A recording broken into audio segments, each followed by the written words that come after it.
I'm going to go over the big topic of strategy principles, and then sort of 3 subtopics, which are what to do as far as strategy with the application process, with the interviewing process, and with the rank order list process.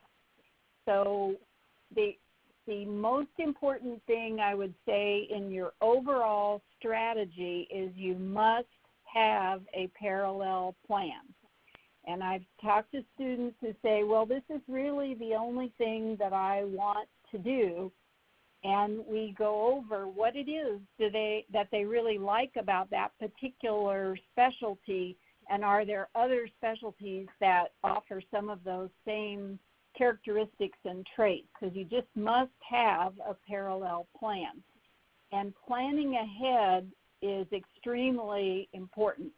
I know you're all experienced at writing personal statements, and you need to have a specialty-specific personal statement for your primary plan and your parallel plan. It's just a one-pager. Do not break that rule. Don't make the font 2 just so you can get everything on one page.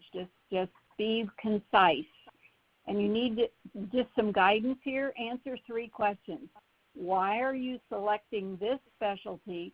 What traits or skills will make you a great whatever kind of specialist? And what are your long-term goals? What are you looking for in a program? Now, I've seen some very nice personal statements where people told a personal story that led them to have that particular specialty as something they're really looking forward to. Have other people read your personal statement and be sure that it says what you want it to say. Sometimes you say something and you think it's clear, and someone else reads it and says, but I don't understand why that has anything to do with the specialty. Get some feedback. Of course, audition rotations are a big concern, and I know most students would be really happy if they could spend all of their rotation time in their specialty of choice, and no school is going to let that happen because you need a depth and breadth of exposure to a variety of areas to be a well-rounded physician. So you have to think thoughtfully. What are the places that really emphasize an audition rotation for that specialty and that match? And is there, if you can't get that particular specialty at that facility, can you take a rotation in another specialty and then hang out with the people in the specialty you're interested in? You have to think thoughtfully. There's another option for considering opportunities to meet people, and that's to think about going to one of the specialty society residency fairs.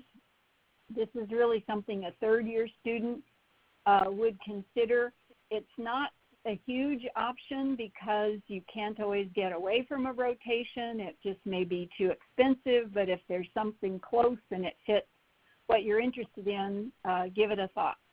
Okay, emergency medicine has the SVI, supplemental virtual interview, and you need to practice the interview process. It's a very odd process because you're talking to a computer and there's no face when you're actually doing the real interview, so you don't get any kind of feedback, and it's a very uncomfortable process, students tell me. So practice, and I'm sure your schools will all help you in trying out how this works.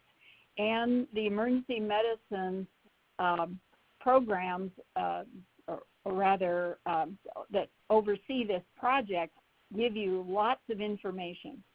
We have it on fairly good authority that ENT and ortho may be considering doing something like that as well. So just stay tuned. Nothing has been announced yet. Now, as far as data, biggest piece of data that's out there is at the nrmp.org website, and those two documents that I've listed there are the information documents to look at. However, be very careful to understand that that document only reports on 65% of the DOs who matched in 2018. So that's 2/3. I mean, that's not nothing, but it's not everything.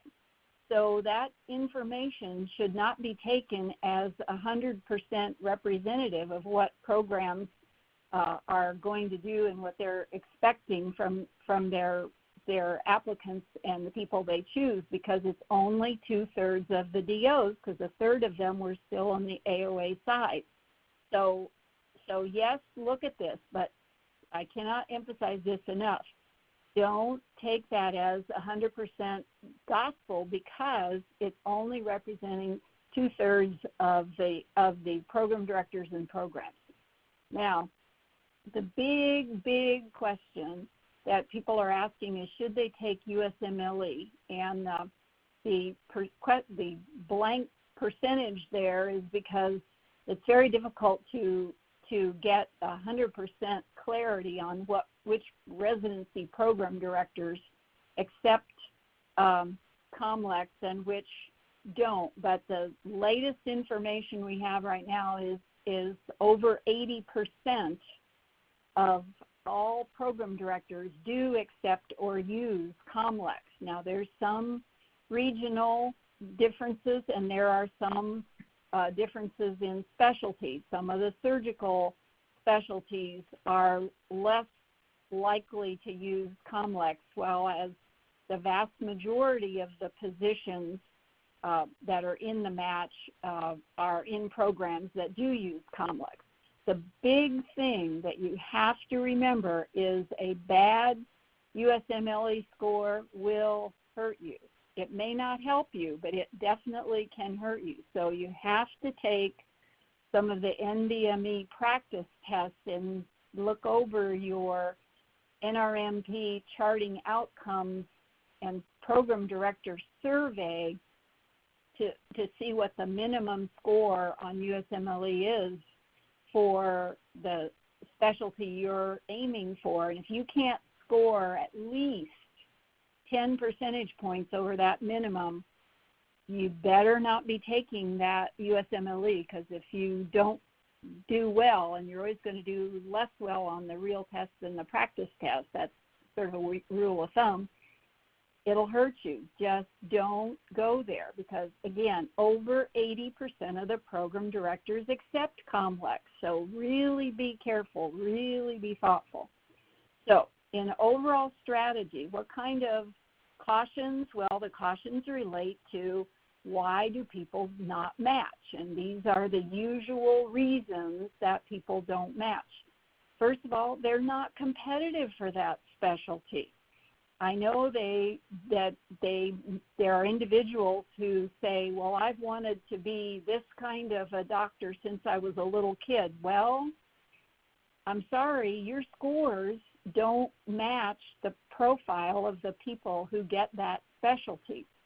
And sometimes people will say, but yes, I know someone who had scores like mine and they got the specialty. Well, maybe there's some other piece of the puzzle. Is their uncle the program director? Or are there other reasons that person may have been successful? So the biggest reason for not matching is being non-competitive for that specialty. Second big reason is no parallel plan. Do not put all your eggs in one basket. The third big reason is a combination of what applied back to number one, not having the board scores that would indicate that you're able to be competitive with the other people applying. What are the issues on your transcript? Have you had professionalism issues? Every COM is required to report if a student has had professionalism issues, and that has to go in their MSPE letter, their Medical Student Performance Evaluation letter. all I can tell you is don't have any professionalism issues. If you're thinking about making a poor decision, think twice. That will stick with you the rest of your career. So talk to your dean's office, talk to whomever is giving you advice, but don't get into the professionalism category. That's a killer.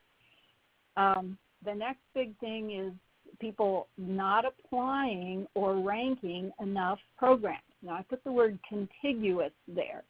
What that's talking about is NRMP in their materials make it very clear that the people who matched into a program successfully ranked at least on the average 9 programs in that specialty. And the people who did not rank successfully into their specialty only ranked 4. So if you're the bottom line there is, if you're interested in X specialty, you better have at least 9 programs listed, and in your parallel plan, you better have at least 9 programs listed. That gives you a much higher chance of being successful and matched. And limiting geographically. A TRI or a residency is a very, very short period of time in the big picture. I know that there are people who say, but I only want to live in this town. I only want to live in this geography. I don't want to have to move across the country. Well, would you rather not match? Do not limit yourself geographically. It's a short-term solution that will cause long-term problems. Okay, application. Now, you should think about this from the perspective of aspirational versus practical. Now, what do I mean by that? Aspirational is, okay, you want to go for that high-end, highly competitive specialty, go for it. Go right ahead. But you also have to be practical. What is your parallel plan? Be fully aware that you have to be thoughtful about your parallel plan. And once again, apply broadly. Consider the wide geographic distribution and the parallel plan. With regard to ARIS, if you get an email from ARIS, read it. And I know this is not a generation that likes to read emails.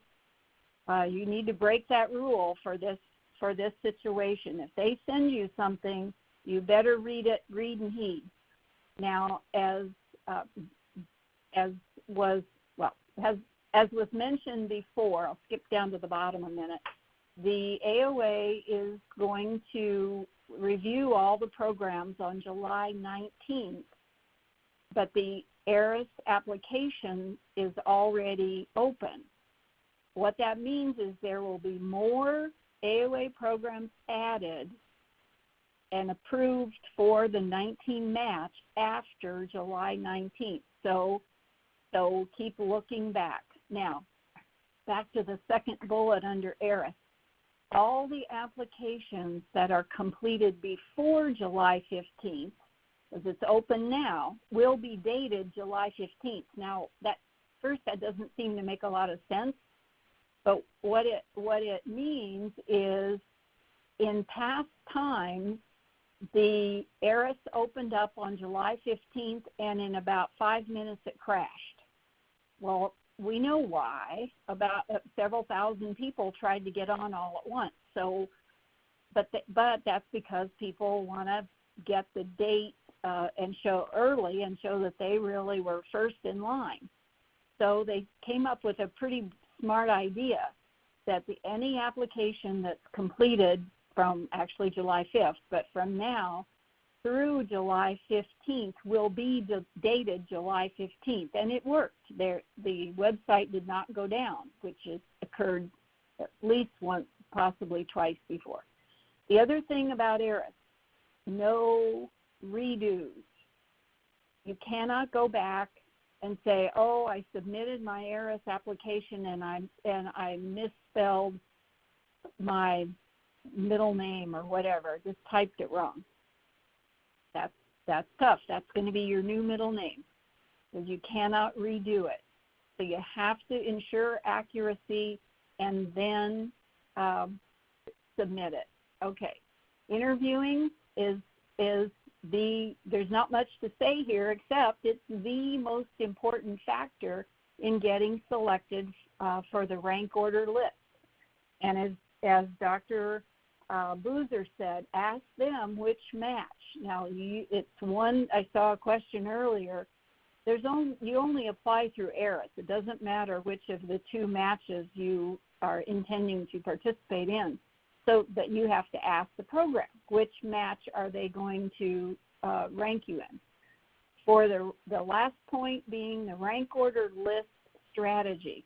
I hear sometimes people saying, oh, I don't want to list my parallel plan because maybe they'll pick me when I would have wanted to get the primary specialty, and if I hadn't had a parallel plan, the primary specialty would have picked me. No, it wouldn't. If you got your parallel plan, it's because no program in your primary specialty that was ranked higher on your list selected you. So you must put every single program on there that you would go to. So my bit of rather harsh advice there is, if you would rather not be a pediatrician than go to that particular pediatrics program, then don't rank it. Secondly, if you would rather not be a doctor than go to a particular program in your parallel specialty, then don't rank it. And my third caution is, if you would have gone there in the scramble, then rank it, because that program will not be there again in the scramble.